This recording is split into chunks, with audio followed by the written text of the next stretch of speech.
Hi there, I'm John from CNCROI.com, and today we're going to go fishing with our laser.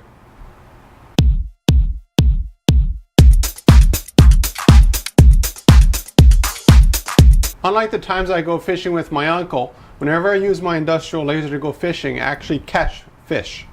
In this case here, it's 3/4 inch thick, solid pine, and that's roughly 18 millimeters. And what's really nice about this material is that it really paints very well. It's very lightweight, so if this was oak, it probably weighed 2 to 3 times heavier. And for this application, this is just perfect.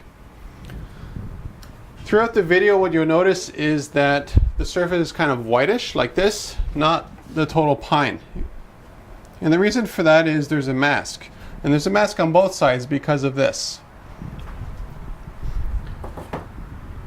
Now, whenever you use the laser to cut wood, you're essentially burning the wood. It's like a campfire, except a very highly controlled fire.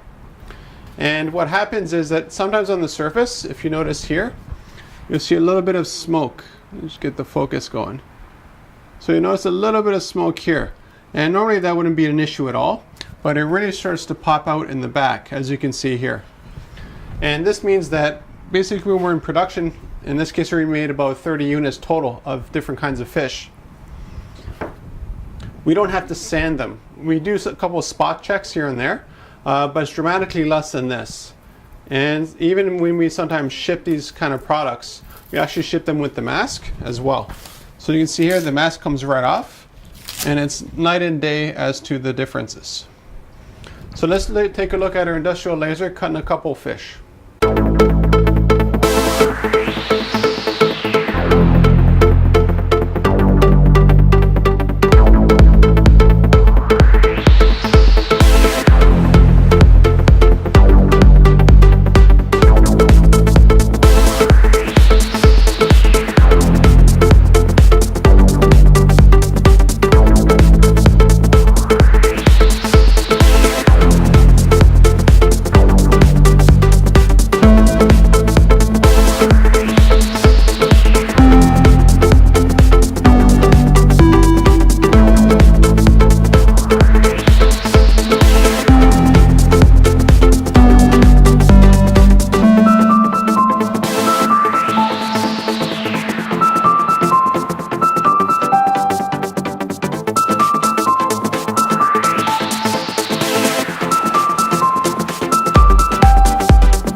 If you notice during the video, there's actually engraving happening before the cutting, and you can see the engraving details here. So it's the darker piece.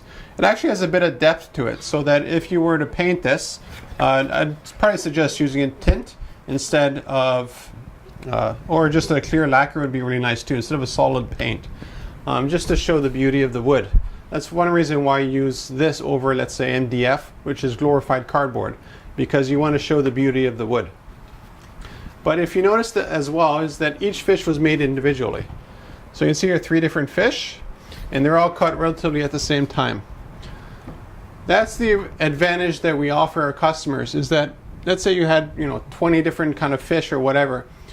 All the fish don't need to be the same. They can all be completely different.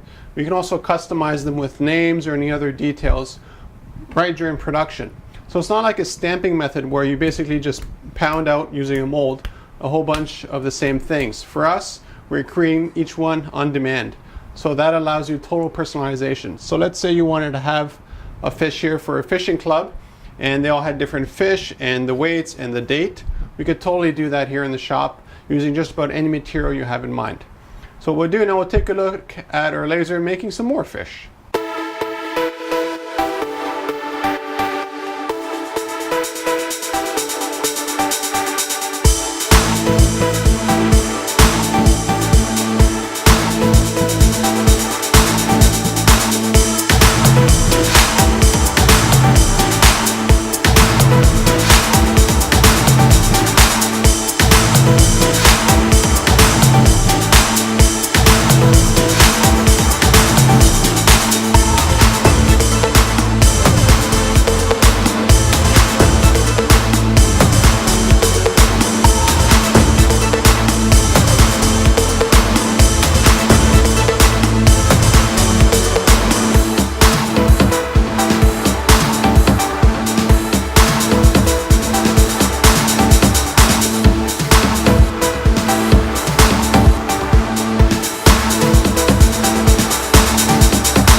Now you know how this fish was made here with our industrial laser. Let's take a look at this fish. They're both fish. The difference is that this was done with our CNC router. And as you can tell, it has some dimension to it, while this is done with our laser. If you look at the edge quality, you can tell right away which one's the laser, which is this one, and the router. The reason is you have a spinning bit with a router, while with a laser you have a laser beam. As a result, what the laser does, it vaporizes material by burning it. And a router is just a spinning bit like a drill, and it just uses that to cut the wood and also do dimensional information. Now technically I can do this kind of dimensional work with the laser. The only issue with it, which is why it's technically, is that there's no two-way feedback system. If I can't tell the laser to go exactly 3 millimeters down over here and 4 millimeters here. It uses the same energy and throughout the whole project. And what happens is that the result depends on the wood density. So let's say you hit a knot, well, it's not going to go as deep as if there was no knot. Well, with a CNC router, it just doesn't care. If there's a knot or no knot or material density changes, it has that solid bit going straight down and doing the engraving. As a result, it produces a nice even surface, even if the material densities are different. So let's take a quick look at a video I did a while back of just how this here was made.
If you're looking for custom fish or custom anything, contact me at CNCROI.com.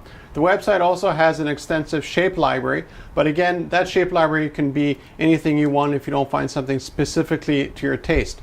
Or even just draw something on a napkin, scan it, and send it to us. We can actually work from those files just as easily as we can from an engineering CAD document. So I look forward to talking to you at CNCROI.com.